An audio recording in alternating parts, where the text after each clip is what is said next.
Hi, I'm Kenton Shepherd, and I'd like to give you an overview of my CCPIA-compliant commercial template for Spectora. Starting in the top of the sections column on the upper left, looking at general information, you can provide information in your report on the occupancy classification, the occupant load, building primary use, exclusions from scope, and you've got a pretty good selection. Some of them are already pre-selected, so you can go through these and deselect or select additional comments. And the same is true for just the plain excluded from scope down below that. Under documents provided and reviewed, it's the same thing. You've got a pretty good list to choose from. I haven't pre-selected any of these, but these are in alphabetical order. Under roof, general roof reference.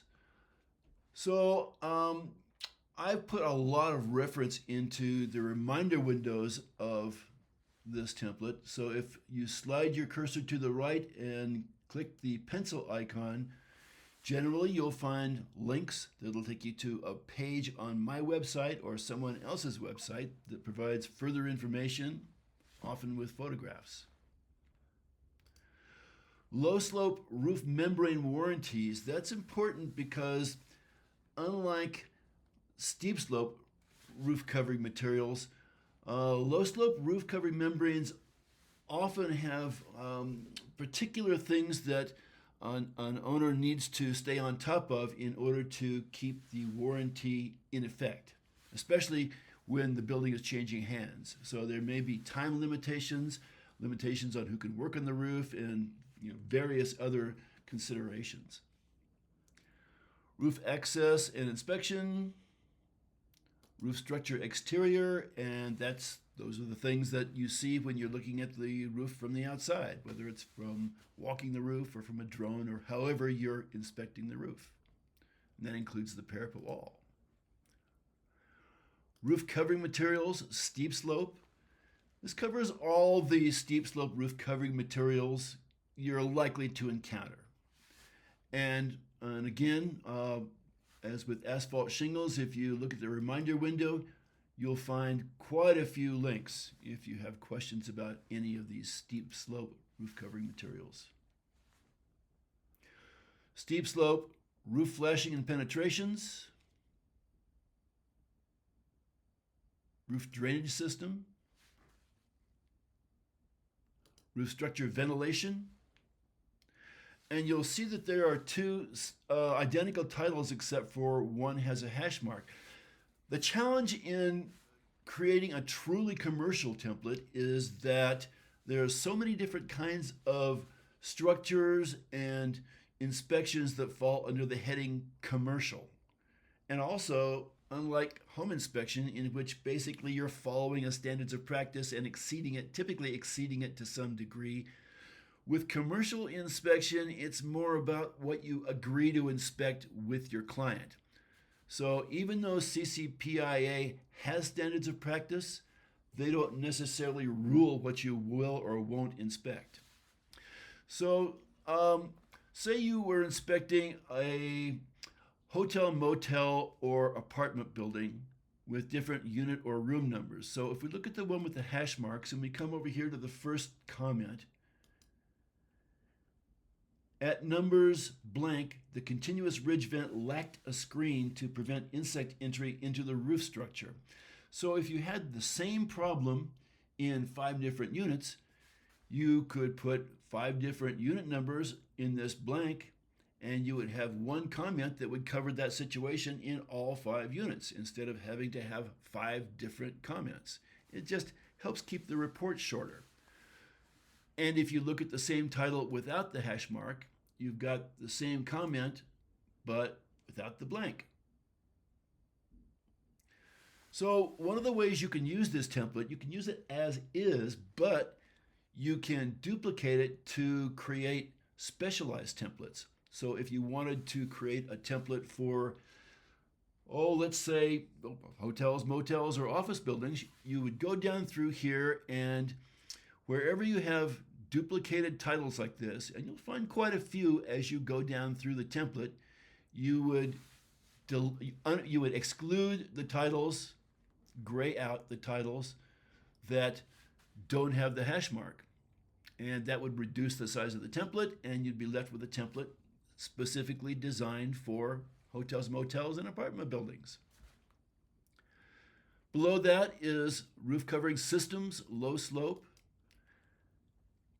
Roof covering materials for steep slope roofs basically are typically just underlayment and whatever the roof covering material is. But low slope systems often have 2, 3, often 3, 4, or 5, even 5 different layers. So they're called systems. And if there are some that you're not sure of, not very familiar with, let's say built-up roof. If you look at the reminder window, there's a link to a page on inspecting built-up roof membranes. But also, if it's installed correctly, by measuring the exposure for both standard and metric rolls, you can tell how many plies that roof is. Modified bitumen, EPDM rubber. For these membranes, if you click for single ply membranes, if you click the pencil icon and look at the reminder window, you'll get a list of the companies who manufacture that single ply membrane. And some of them, it will tell where you look for the manufacturer's name when you're actually on the roof. Typically, you're going to want to find out before you visit the site what the roof covering material is and look up the installation requirements.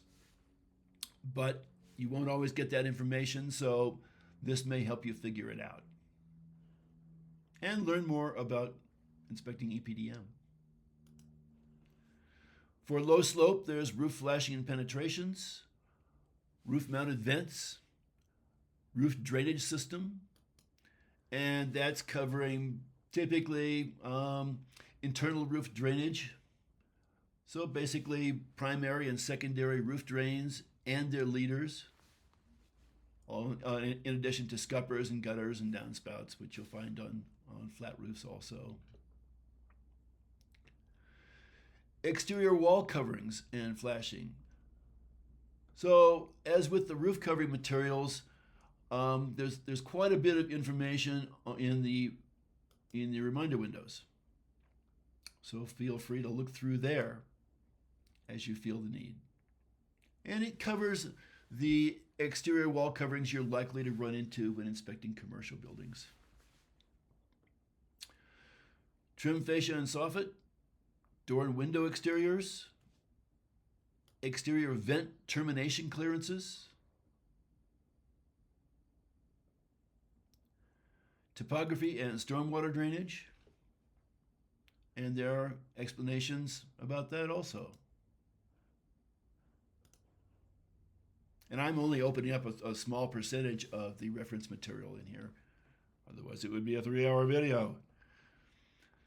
Parking lot.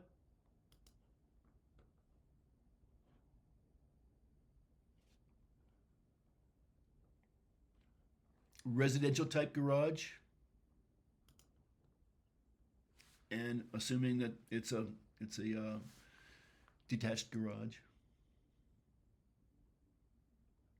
Subterranean parking, multi-level parking garage, concrete flatwork, exterior lighting, landscaping and structural appurtenances.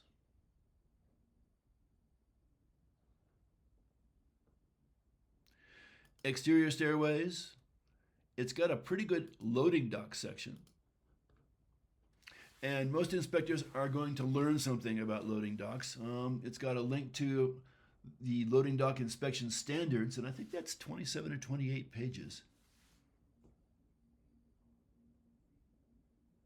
So things like the apron approach slope, if you look at the reference page, depending on the slope, it'll be appropriate for different types of loading equipment. Talks about that. Tells you how to calculate a slope as a percentage.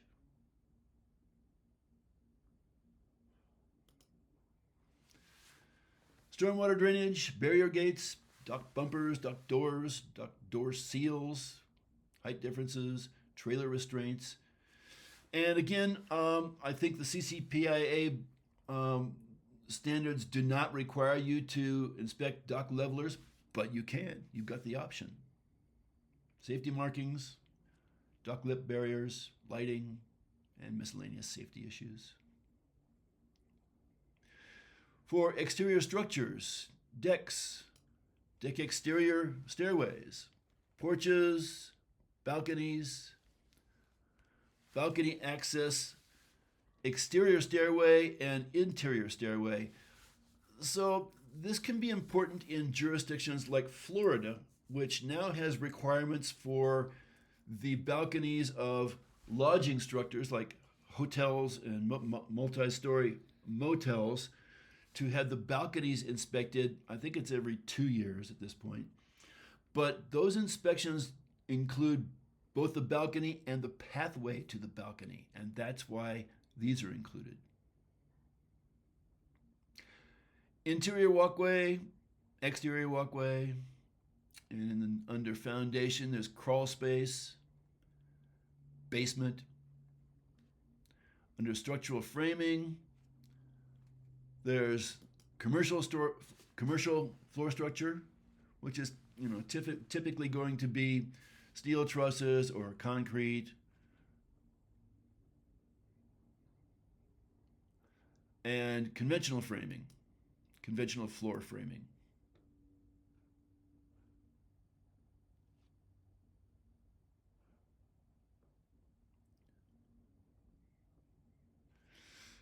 Bearing walls.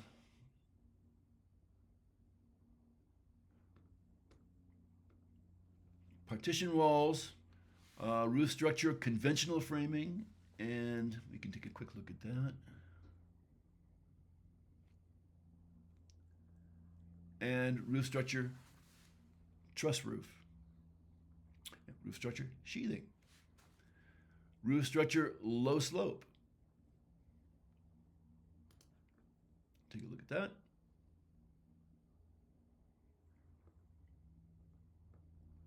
Parapets and coping, crickets, chimney at the roof. Under heating and ventilation, you can take a look at furnace,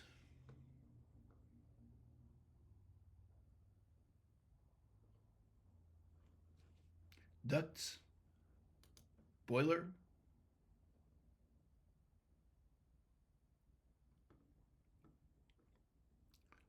heat pump, fireplace, and under cooling, you've got rooftop units, package units, rooftop units, same thing.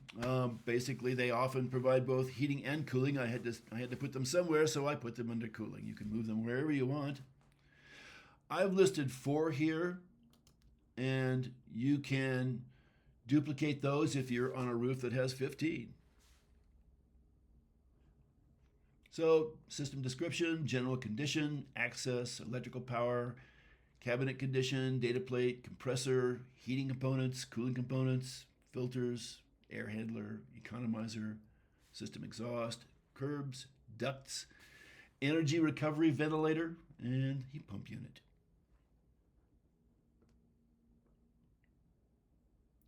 Conventional split systems, mini split. Take a quick look at that. Oh, there's not much to see. It's mostly in the comments themselves.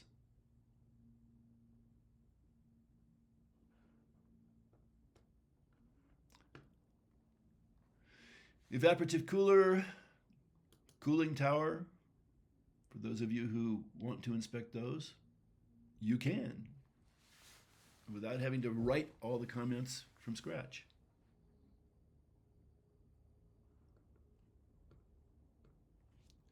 Chiller and ventilation. For plumbing,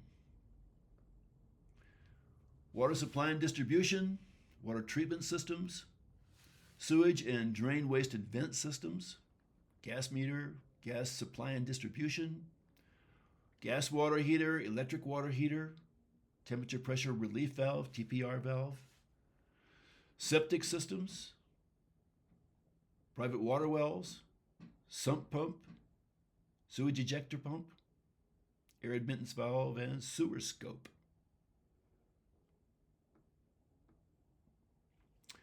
For electrical, you've got single phase,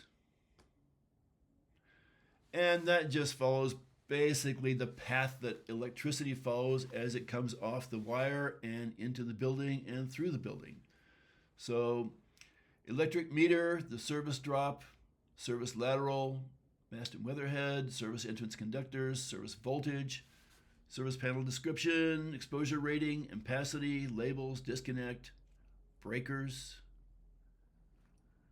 both fuses and breakers, general condition, the grounding electrode system, equipment grounding and bonding, service panel wiring, branch wiring, electrical receptacles, switches, lighting, smoke and CO alarms, detectors, and distribution panel.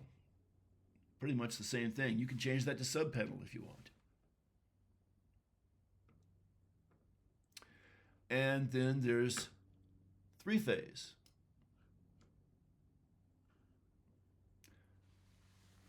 Service entrance, line voltage, phase arrangement, service panel, labeling, raceways, transformers, circuit interrupting devices, power, fuses, fuse holders, switchgear, switchboard working clearances,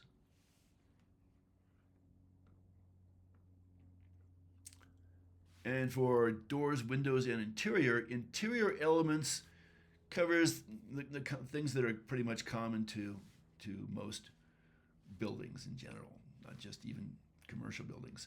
So it's floors, walls, ceilings, interior trim, doors, windows, skylights, stairways according to the International Building Code as opposed to the International Residential Code. So this is the commercial code. And then miscellaneous components, loft and interior walkway, pests, and wine cellar.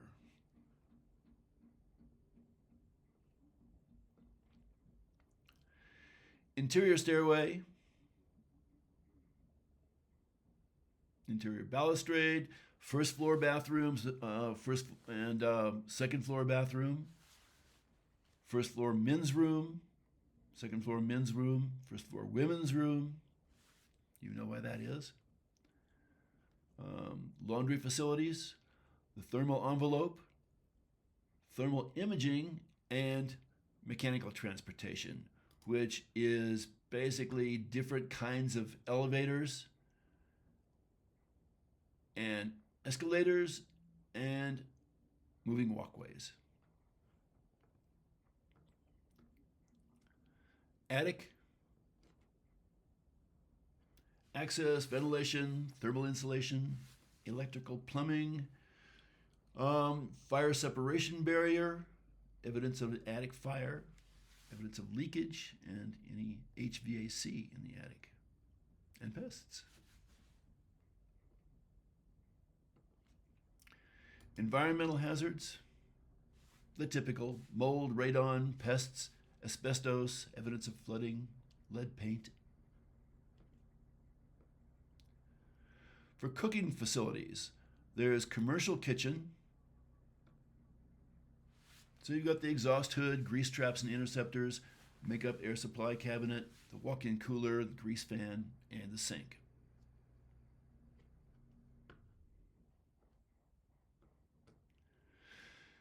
For residential type kitchens, which you might have in a lunchroom in an office building. This probably all looks pretty familiar.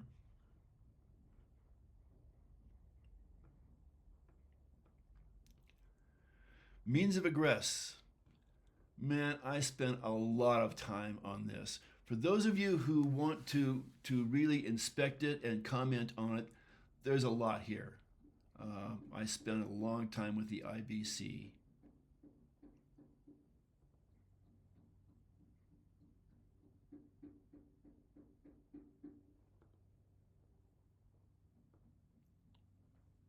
Fire safety.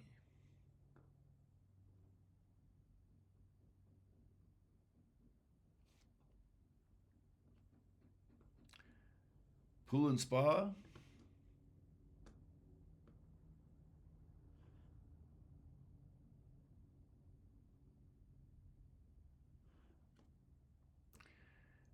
Special utility systems.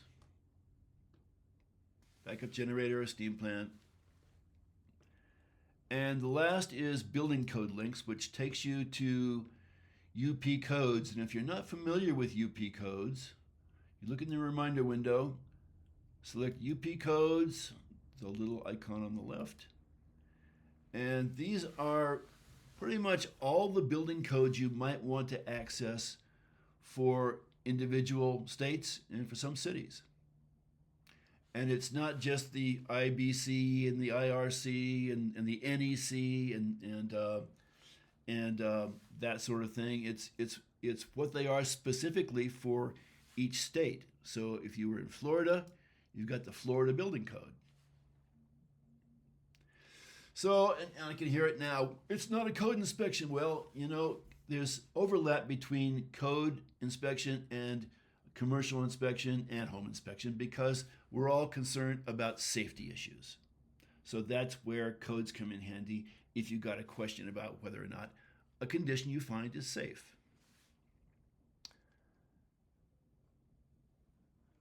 Anyway, this template is available on my website at hinarratives.com for $450.